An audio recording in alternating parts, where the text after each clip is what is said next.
Praise the Lord. யாத்ராகமம் 7ஆம் அதிகாரம். கர்த்தர் மோசேயை நோக்கி, பார், உன்னை நான் பார்வோனுக்கு தேவனாக்கினேன். உன் சகோதரனாகிய ஆரோன் உன் தீர்க்கதரிசியாய் இருப்பான்.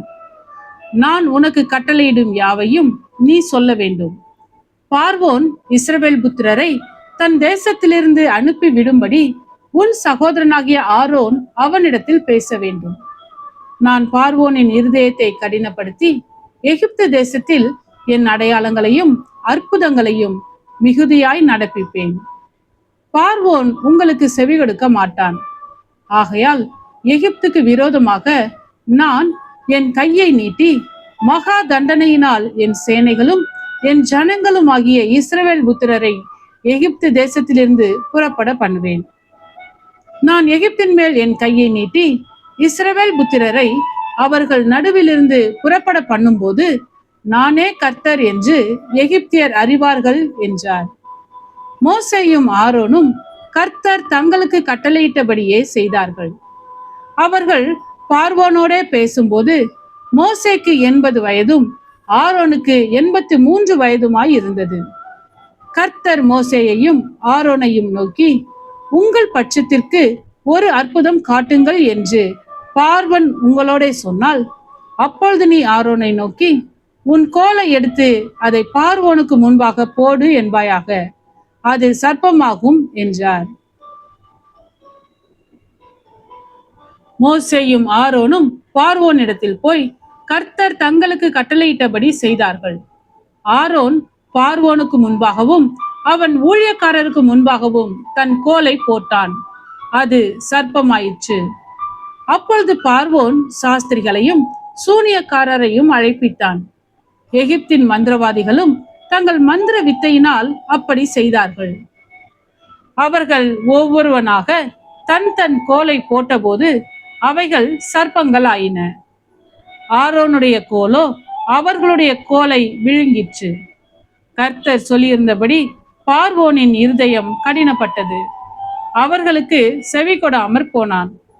அப்பொழுது கர்த்தர் மோசேயை நோக்கி, பார்வோனின் இருதயம் கடினமாயிற்று, ஜனங்களை விடமாட்டேன் என்கிறான்.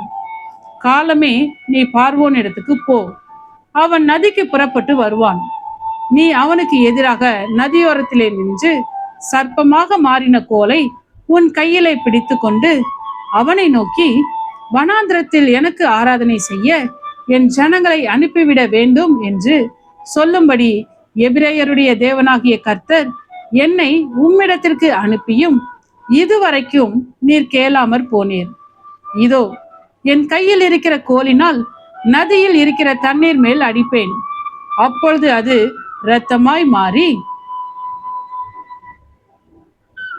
நதியில் இருக்கிற மீன்கள் செத்து நதி நாறிப்போம். அப்பொழுது நதியில் இருக்கிற தண்ணீரை எகிப்தியர் குடிக்க கூடாமல் அரோசிப்பார்கள். இதனால் நானே கர்த்தர் என்பதை அறிந்து கொள்வாய் என்று கர்த்தர் சொல்லுகிறார் என்று சொல் என்றார்.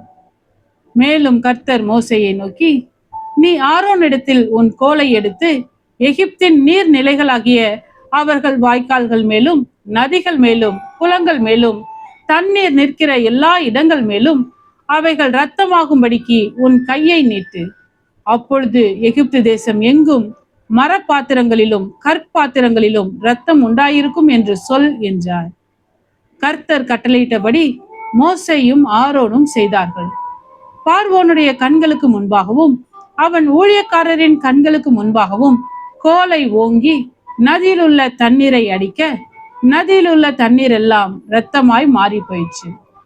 நதியின் மீன்கள் செத்து நதி நாறி போயிற்று. நதியின் தண்ணீரை குடிக்க எகிப்தியருக்கு கூடாமற் போயிற்று. எகிப்து தேசம் எங்கும் இரத்தமாய் இருந்தது. எகிப்தின் மந்திரவாதிகளும் தங்கள் மந்திர வித்தையினால் அப்படி செய்தார்கள். கர்த்தர் சொல்லியிருந்தபடி பார்வோனின் இருதயம் கடினப்பட்டது. அவர்களுக்கு செவி கொடாமற் போனான். பார்வோன் இதையும் சிந்தியாமல் தன் வீட்டிற்கு திரும்பி போனான்.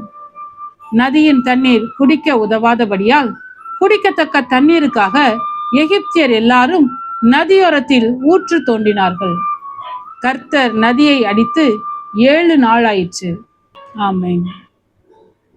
கர்த்தாவே, உம்முடைய வசனம் என் கால்களுக்கு தீபமும் என் பாதைக்கு வெளிச்சமுமாய் இருக்கிறது.